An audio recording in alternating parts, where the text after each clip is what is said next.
Assalamualaikum warahmatullahi wabarakatuh. Kembali lagi bersama saya Ahmad Azul Umur.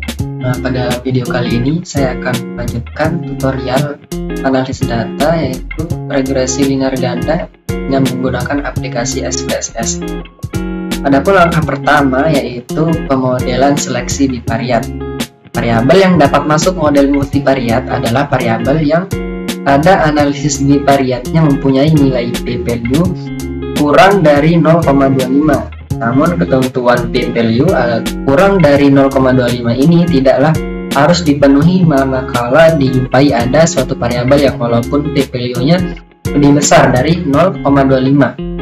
Karena secara substansi sangat penting berhubungan dengan variabel dependen, maka variabel tersebut dapat diikutkan dalam model multivariat. Nah, langkah awal yang kita ambil yaitu kita pergi ke menu Analyze, kemudian klik Correlate. Nah, pada menu ini kita pilih bivariat. Nah, di sini kita input data pada kolom variabel itu ibu. Kemudian berat ibu pada saat menstruasi. Nah, setelah itu riwayat mengalami prematur dan juga riwayat menderita hipertensi. Dan yang terakhir, kemudian frekuensi periksa hamil pada trimester. Nah, yang terakhir berat badan bayi. Nah, setelah itu kita klik OK.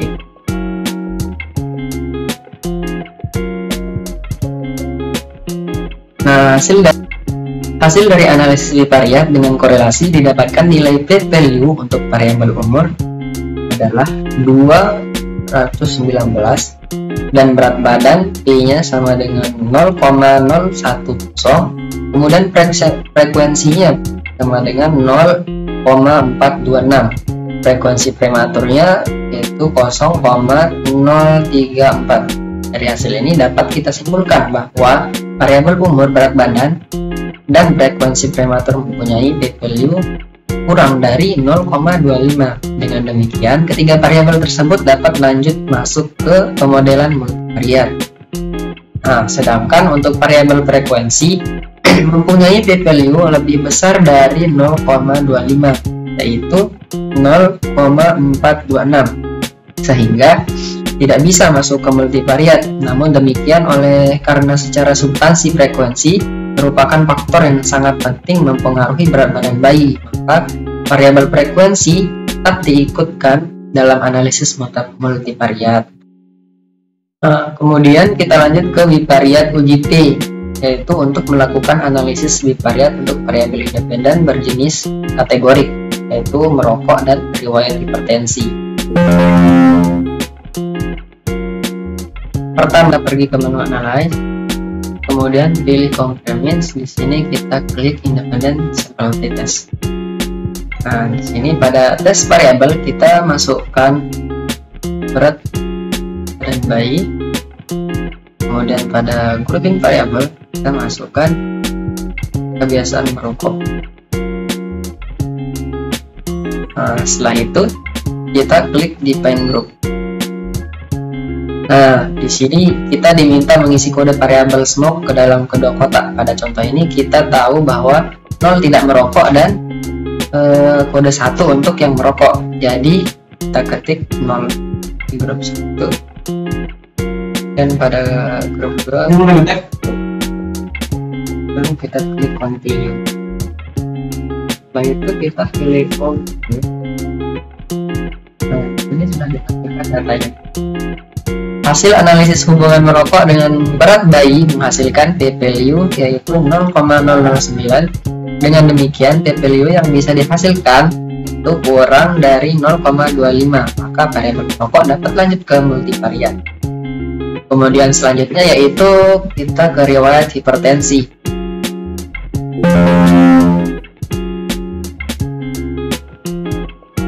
Di sini kita juga menggunakan analisis T-dependent. Pertama kita menuju ke Analyze seperti biasa, Confirmance dan Independent. independent sample test. Pada tes variabel kita masukkan berat badan bayi, dan pada grouping variabel kita ubah dengan riwayat menderita hipertensi. Nah, kemudian pada depend group kita ketahui juga pada contoh ini kita tahu bahwa 0 tidak ada hipertensi dan kode 1 ada hipertensi. Jadi kita taruh 0 pada grup 1 dan pada grup 2 kita taruh 1 ya. Baik, di continue ya, kita klik OK. Nah, dari hasil analisis bivariat uji T antara variabel riwayat badan, riwayat adanya hipertensi dengan berat bayi, didapatkan p-value yaitu 0,045, berarti p-value-nya kurang dari 0,25, sehingga variabel riwayat adanya hipertensi dapat lanjut ke analisis multivariat.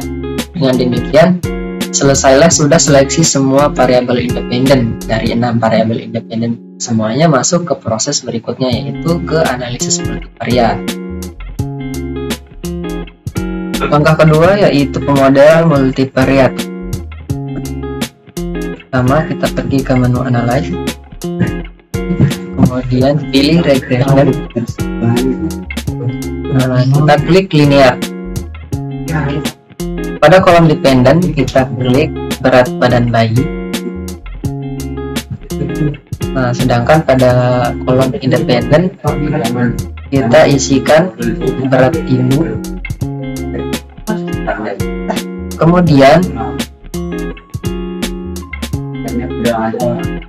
Kemudian berat ibu pada saat masih. Nah, kemudian selanjutnya itu smoke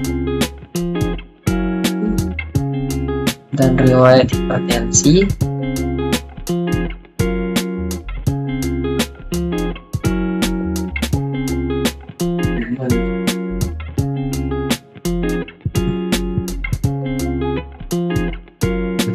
Kemudian riwayat hematur. Kemudian yang terakhir frekuensi periksa.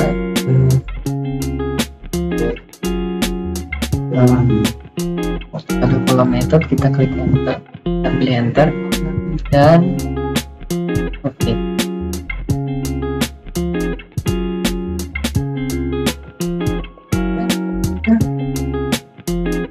Pada kotak model summary didapatkan nilai R² sebesar 0,116.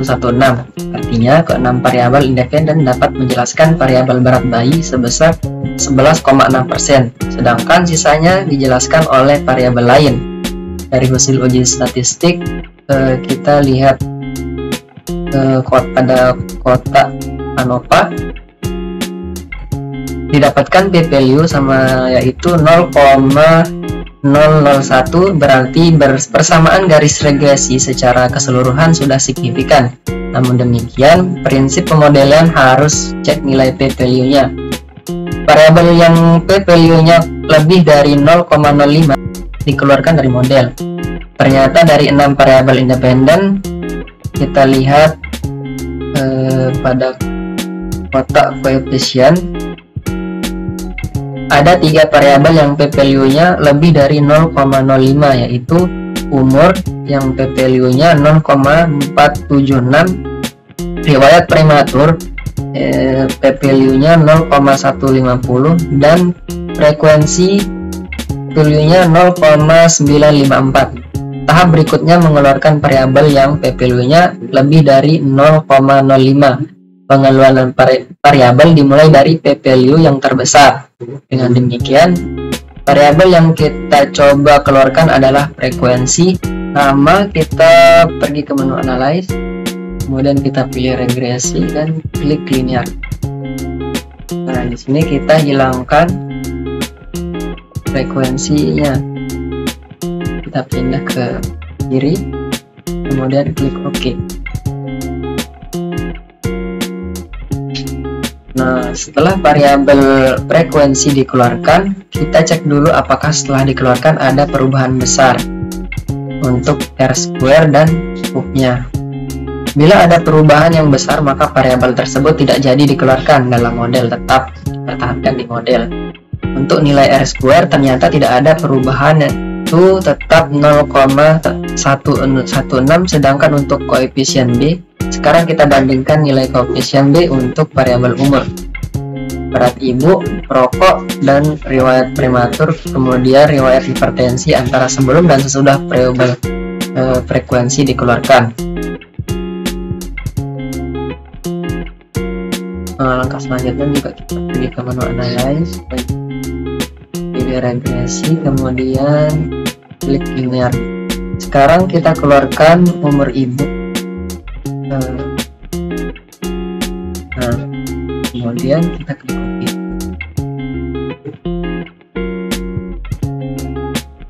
Nah, setelah variabel umur dikeluarkan, nilai R-square ternyata ada sedikit perubahan, yaitu menjadi 0,113.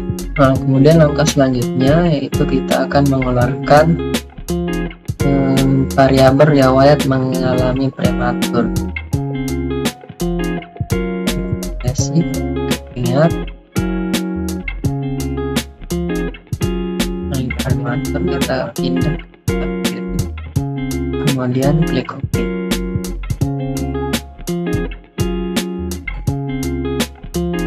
Nah, hasil R-square turun sedikit, yaitu menjadi 0,104. Nah, kemudian langkah selanjutnya yaitu langkah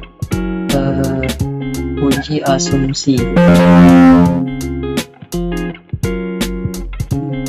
Pertama, kita masuk ke menu analyze, kita klik regresi, kemudian kita pilih linear. Pada kotak dependen kita masukkan berat badan bayi, kemudian pada kotak blok kita masukkan berat badan ibu,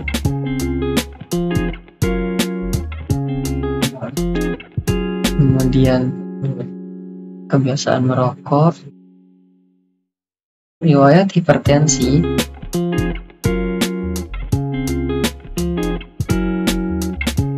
dan riwayat prematur.